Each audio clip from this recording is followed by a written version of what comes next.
يبقى الأرنبة الصغيرة اللي ما كانتش بترضى تسيب مامتها خالص ودايما معاها في كل مكان، لما مامتها تعبت قالت لها انت لازم تروحي تخرجي علشان تجيبي لنا جزر، علشان احنا بنحب الجزر وبناكل الجزر.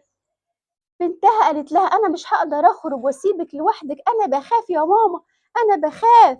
قالت لها لا ما تخافيش، انا عيانه ومين اللي هياكلنا دلوقتي؟ الأرنبة. الارنوبه الصغيره. احنا قلنا عايشين فين هما الاتنين؟ في الجحر. الجحر ده هو بيت الارنب، عباره عن حفره في الارض، تمام، بتعيش فيها الارنبه هي وعيالها الصغيرين.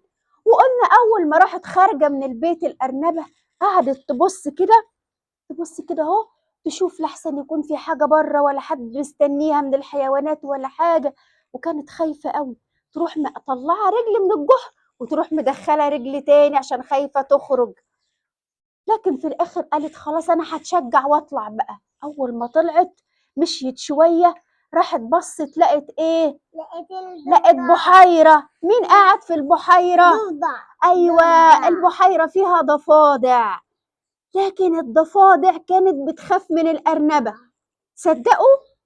الضفادع الصغيره خافت من الارنبه.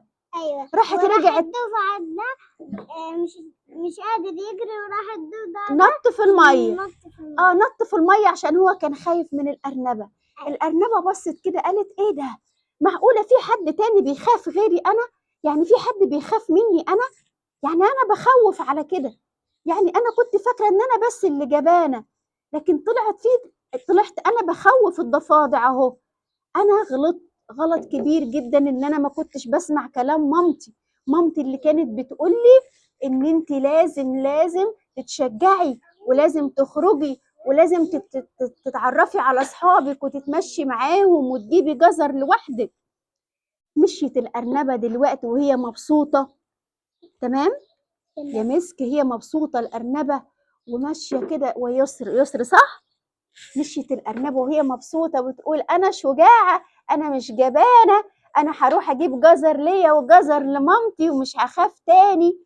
وأول ما رجعت الأرنبة الصغيرة عند مامتها في الجحر، راحت عملت سلطة الجزر ليها ولمامتها وقعدوا يتعشوا مع بعض. مامتها قالت لها أنا مبسوطة منك قوي يا تاليا يا مسك. مامتها قالت لها انا مبسوطه منك قوي ان انت سمعتي الكلام وتشجعتي ورحتي جبتي لنا اكل لينا احنا الاتنين.